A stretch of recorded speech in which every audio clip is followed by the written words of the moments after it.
My name is Sect, and I want to be clear about something before the story goes any further.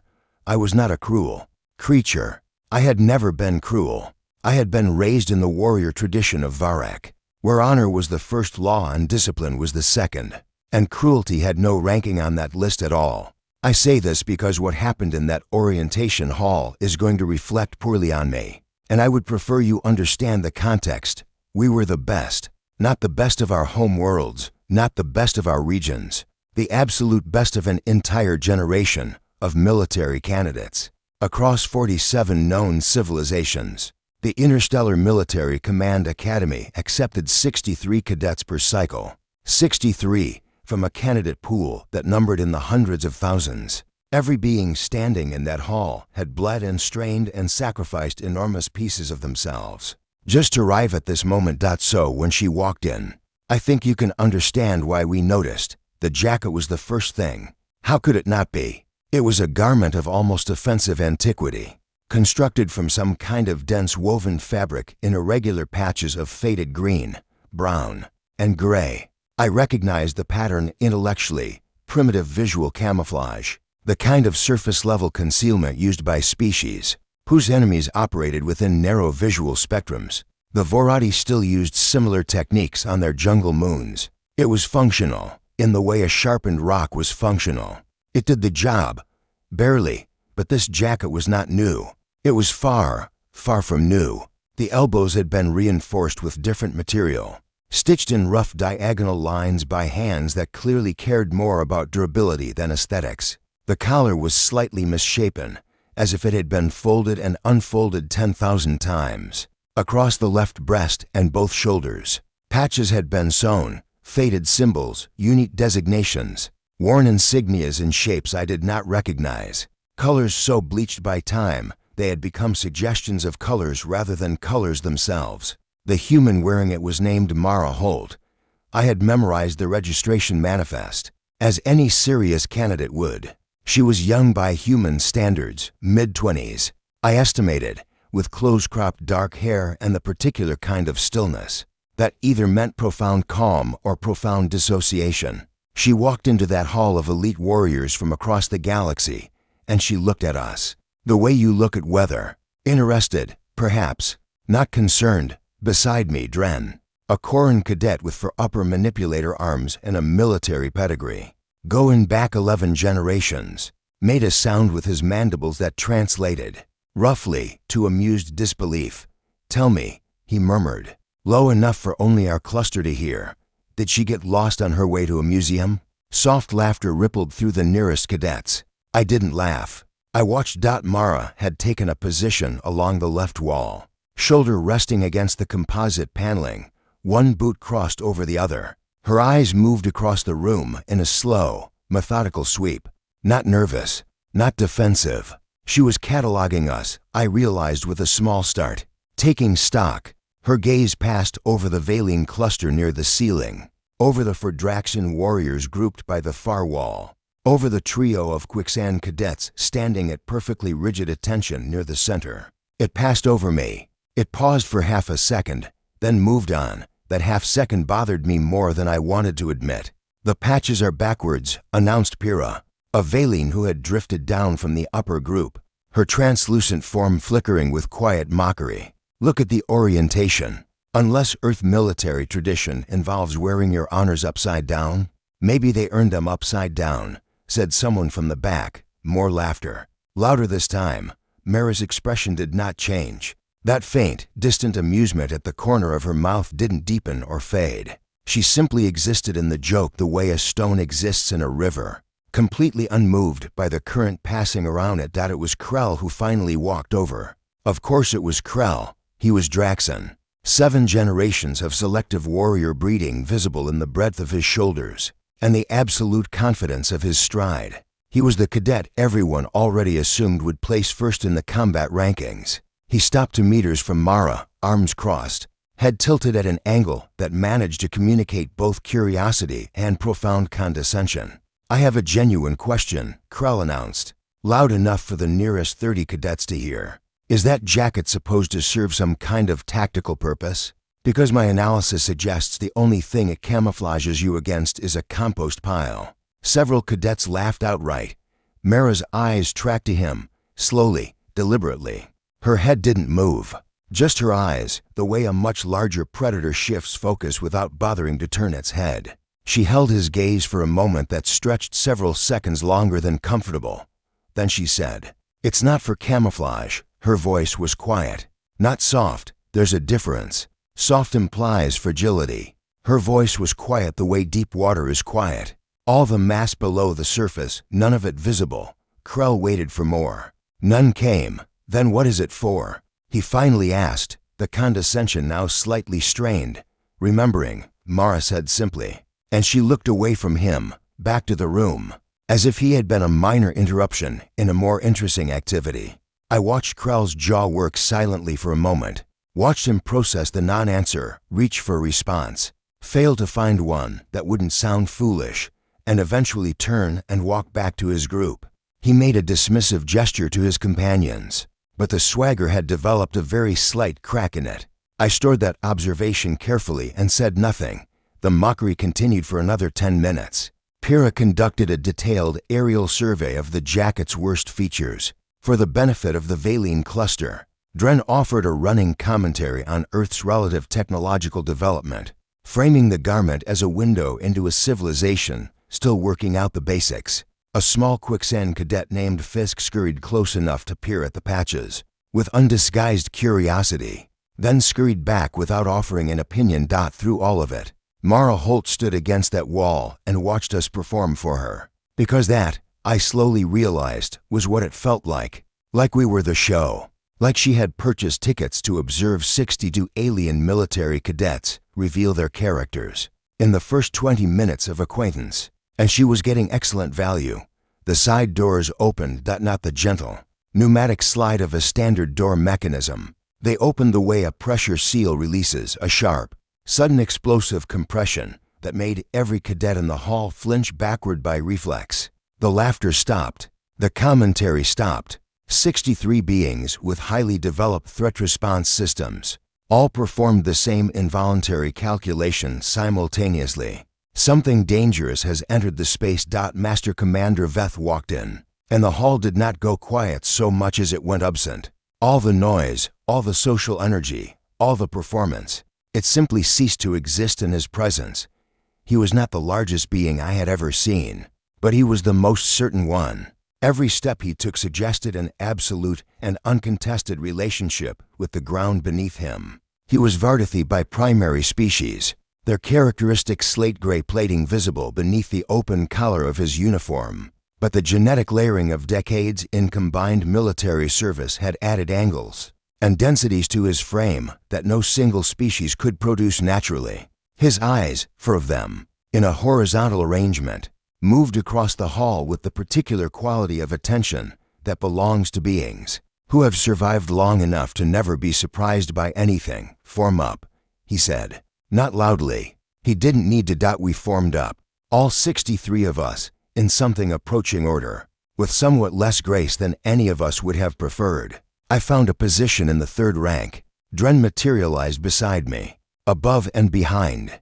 The Valine cluster compressed into formation with considerably more elegance than the rest of us. Managed. Mara pushed off from the wall and walked, not ran, to take her place in the 2nd rank. Still wearing that jacket, still wearing that expression, Veth began his walk. It was the traditional review. Every senior instructor performed some version of it on orientation day, a slow, deliberate passage along the ranks that communicated observation and authority in equal measure. He paused at a Corrin in the front rank and said something to Lodihir. He paused at a young Draxon and studied her stance for 3 full seconds before moving on. He paused at almost no one else. Until he reached the 2nd rank. Until he reached Mara. He stopped. I was in the 3rd rank, perhaps from meters away. I had a clear line of sight. I watched Master Commander Veth, a being who had survived 6 campaigns, commanded 4,000 soldiers, and reportedly once stared down a Greth berserker long enough for backup to arrive, stop moving. His eyes fixed on her left shoulder, on the patches. On one specific patch, the circular one with the faded bird, wings spread. Gripping something in its talons, the color left his face. Or rather, the active quality of it did. His plating, which had been the subtle warm gray of a functioning Vardathi circulatory system, went still and pale in the way that only happened when blood was redirected. 2 more essential systems. He stood there for a long time, 10 seconds, 15. When he finally spoke, his voice had changed completely. Gone was the clipped authority of a commander addressing cadets. What replaced it was quieter, rougher, older, like he was speaking from where he hadn't visited in a very long time. Where, he said, and the word came out carefully, like he was handling something fragile. Where did you get that jacket? The hall was absolutely, completely, perfectly silent. Mara met his gaze, and her expression for the first time showed something other than calm distance.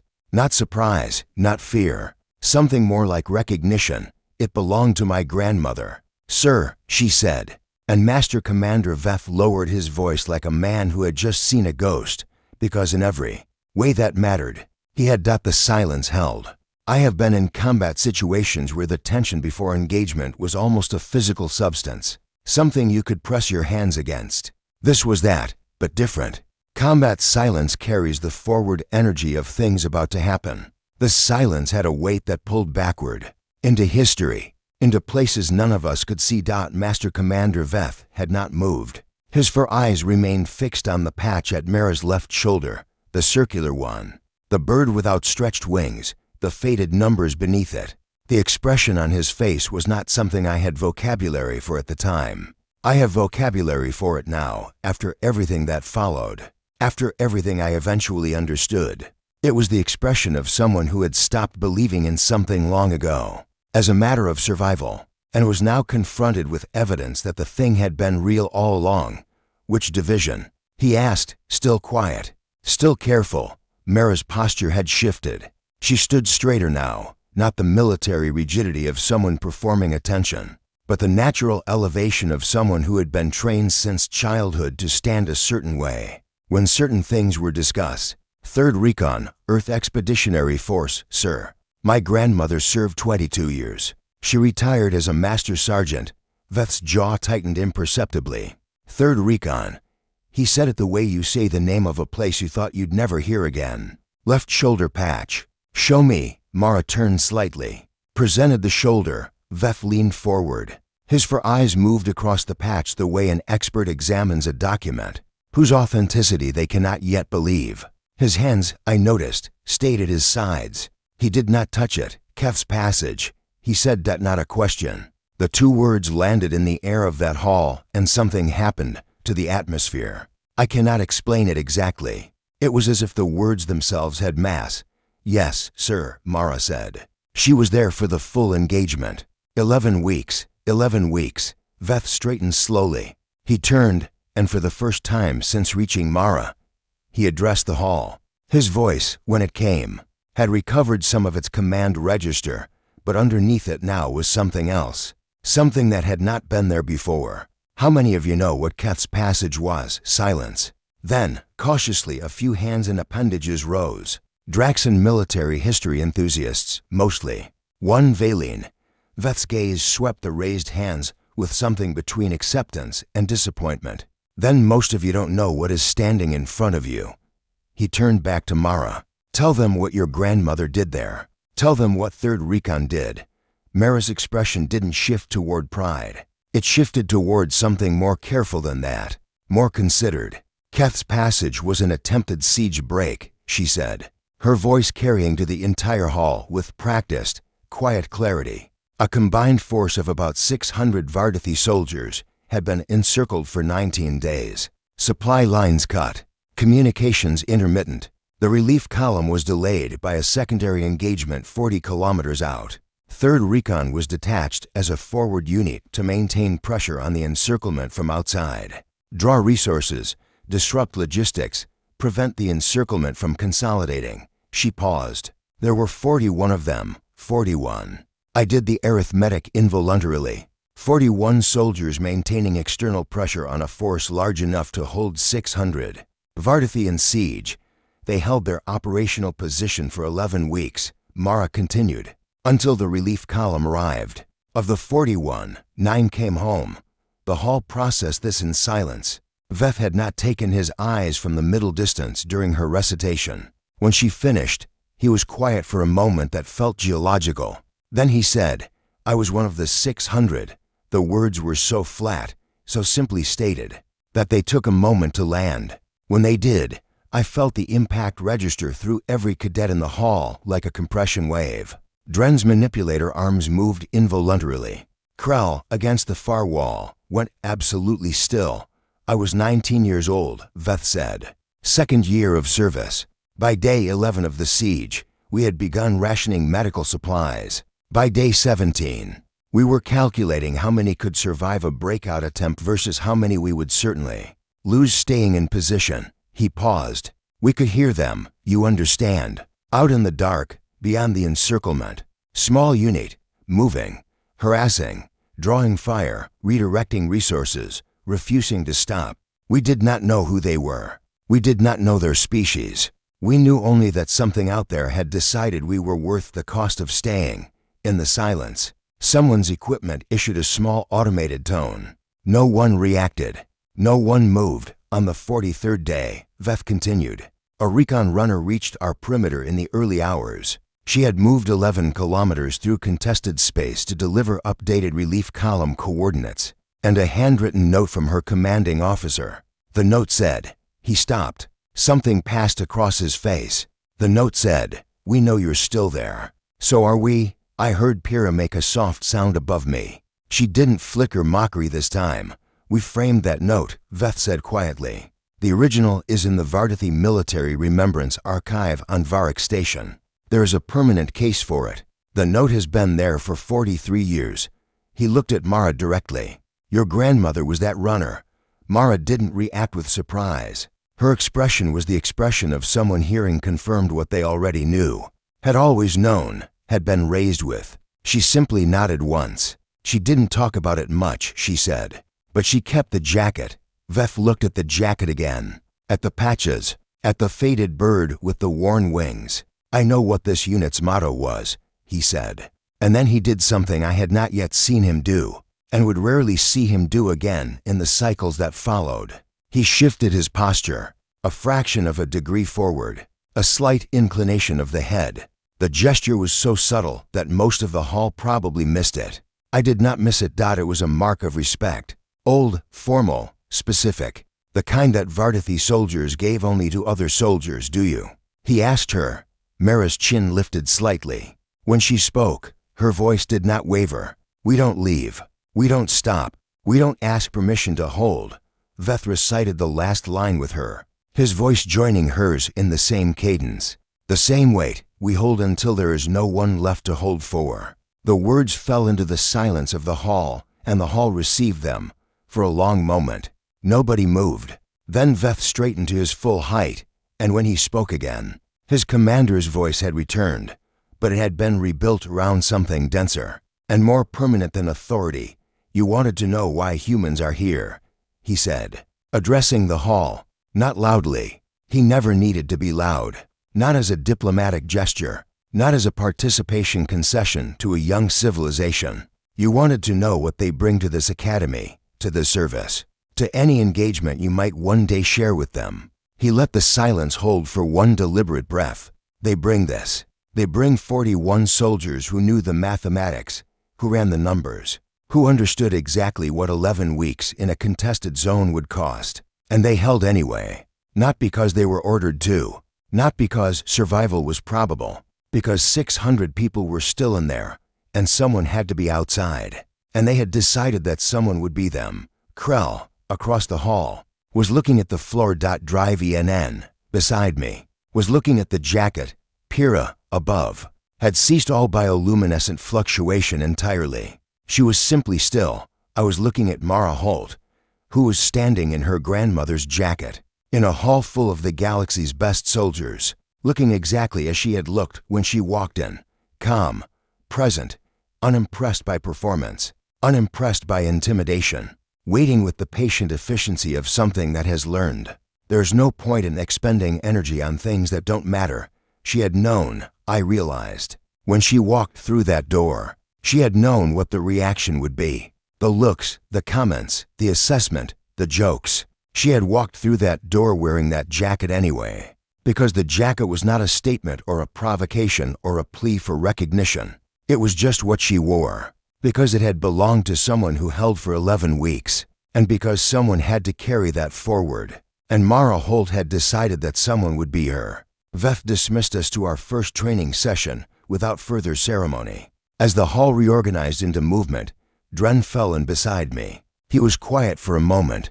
Then he said, in a voice stripped of everything it had contained an hour ago, "I didn't know." "Neither did I said. "Does it change things?" I thought about that, about a note in a permanent archive case on Varek Station, about 41 soldiers and 11 weeks and 9 who came home, about a jacket worn not as costume or symbol but as continuity, as unbroken thread between a woman who held and a woman who would.